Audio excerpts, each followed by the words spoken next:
নমস্কার। আবার একটি নতুন ভিডিওতে তোমাদের সকলকেই স্বাগত জানাচ্ছি। আইসিডিএস এক্সাম চলছে কয়েকটি জেলায়। ৩৫,০০০ শূন্যপদ তোমরা জানো। যে জেলায় পরীক্ষাটা সবেমাত্র আজকে কমপ্লিটেড হলো, ইন্টারভিউটা ভাইভাটা আজকে কমপ্লিট হলো, সেটা হচ্ছে জলপাইগুড়ি জেলা। জলপাইগুড়ি জেলায় আজকে ২৮ তারিখ ইন্টারভিউটা সবেমাত্র কমপ্লিট হয়েছে।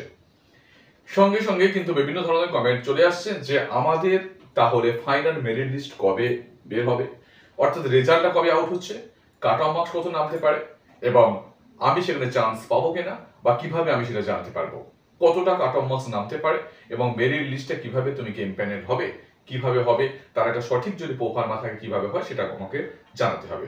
ঠিক আছে, এই ভিডিওর মাধ্যমে তোমাদের সামনে তুলে ধরবো। আইসিডিএস ২০২৪ তোমরা বিষয়টা লক্ষ্য করো। প্রথমে হচ্ছে কাট অফ মার্কস কত নামতে পারে, মেরিট লিস্ট কবে বেরোবে। প্রথম হচ্ছে কাট অফ মার্কসে আসি। প্রথমে বলি ইন্টারভিউটা কিন্তু ব্লক ওয়াইজ হয়েছে এবং সেখানে কিন্তু দুটো বিস্তর তফাৎ পাওয়া গেছে। প্রথমে রাজগঞ্জ, সেখানে একরকম ইন্টারভিউ হয়েছে।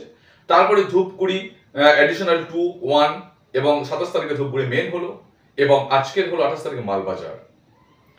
প্রথমের দিকে যে ইন্টারভিউগুলো হয়েছিল, ইন্টারভিউ দিয়ে এসে স্টুডেন্টরা বলেছে আমরা একেবারে স্যাটিসফাইড, ভালো এক্সাম হয়েছে, ভালো ইন্টারভিউ দিয়েছে তারা। সেক্ষেত্রে পসিবিলিটি আছে তারা কিন্তু ইন্টারভিউ ভালো নাম্বার পেয়েছে। তারা ধরে নাও ৮-৯ অথবা ১০-১০ তারা কিন্তু পেয়েছে। তুলনামূলক ২৭ তারিখে হলো ২৭ তারিখে এবং আজকের যে ২৮ তারিখে হয়েছে, তুলনামূলক বলছে একটু কঠিন প্রশ্ন হয়েছে এবং ইন্টারভিউ দিতে একটু অসুবিধা হয়েছে। সেক্ষেত্রে যদি ধরে নিই তাদের নম্বর যদি হয় ৫, ৬ বা ৪ এরকম ধরে নিচের দিকে যদি আসে তাহলে কিন্তু বিস্তর তফাৎ হচ্ছে। প্রথমেই বলি সিস্টেমটা কিরকম। একেবারে সব থেকে বেশি নম্বর পেয়েছে ধরো ৬৫, ৬০, ৬৫, ৬৪, ৬৩ এইভাবে কিন্তু হতে থাকে। কোন নাম্বারটায় তুমি মোটামুটি এই জায়গাটা তুমি কনফার্ম থাকছো যে আমার হওয়ার চান্সটা বেশি। এবারে যেটা স্টুডেন্টদের নাম্বারের বিভাজন দেখা গেল, ম্যাক্সিমাম স্টুডেন্টটা কি পেয়েছে, ম্যাক্সিমাম স্টুডেন্টটা একটা বড় পরিমাণ স্টুডেন্ট পেয়েছে কত, ৪৫ থেকে ৫০ এই এই র্যাঙ্কের নাম্বারটা পেয়েছে বেশি পরিমাণ। এবার সেখানে যারা ৫৫ অথবা ৬০ অথবা ৬৫ পেয়েছো লিখিত পরীক্ষায়, তাদের সম্ভাবনাটা সবচেয়ে বেশি, অর্থাৎ কাট অফ মার্কস কিন্তু ৫৫, ৬০, ৬৫ এই উপরের জায়গাতে কিন্তু থাকবে। কিন্তু এটা আবার চেঞ্জও হতে পারে। কি রকম চেঞ্জ হতে পারে? ধরো যারা ভালো ইন্টারভিউ নাম্বার পেয়েছে, সে হয়তো পেয়েছে ৫০, কিন্তু ৫০-এর সঙ্গে ৮ যোগ করলে সে হয়ে গেল ৫৮ নম্বর। সে কিন্তু খুব একটা কম নাম্বার হলো না। তুলনামূলক অন্য ব্লকে সে হয়তো পেয়েছে ৬০, ৬০ প্লাস ৬৫, কিন্তু এই ব্লকটাতে ইন্টারভিউ কঠিন হয়েছে, অর্থাৎ এখানে কিন্তু র্যাঙ্কিংটাও কিন্তু অনেকটা ওপরের দিকে থাকবে। অর্থাৎ ব্লক ওয়াইজ নাম্বার বেশি এবং কম হবে এবং সেটা কিন্তু ডেফিনেটলি হবে। কোথাও কিন্তু ৬৫ সর্বোচ্চ এইভাবে নিচে নামবে, আর কোনোটায় হয়তো সর্বোচ্চ ৫৫ থাকবে, সেটাও নিচে থাকবে। অবভিয়াসলি যাদের লিখিত পরীক্ষা ৫৫ থেকে ৬৫ আছে তারা অনেকটাই এগিয়ে যাবে।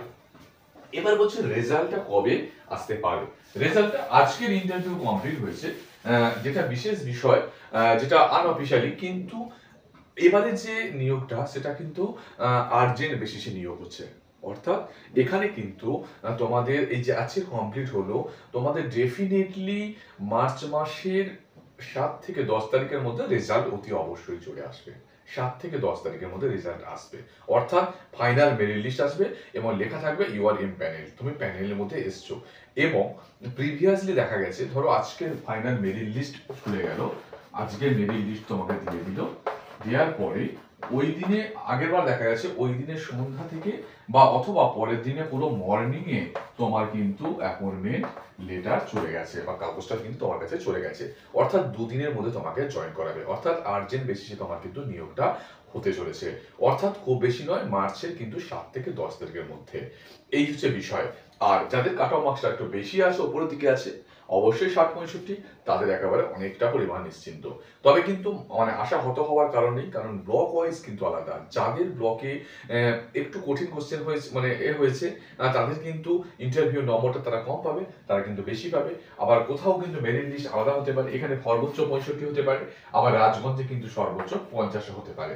এটা কিন্তু ব্লক ওয়াইজ আলাদা হতে পারে। ওই জন্য চিন্তার কিছু কারণ নেই, আর কটা দিন ওয়েট করো, দেখা যাক ফাইনাল রেজাল্ট এলেই তোমাদের আবার ভিডিও করে তোমাদের সামনে তুলে ধরবো। ভালো থাকো, দেখা হচ্ছে পরে।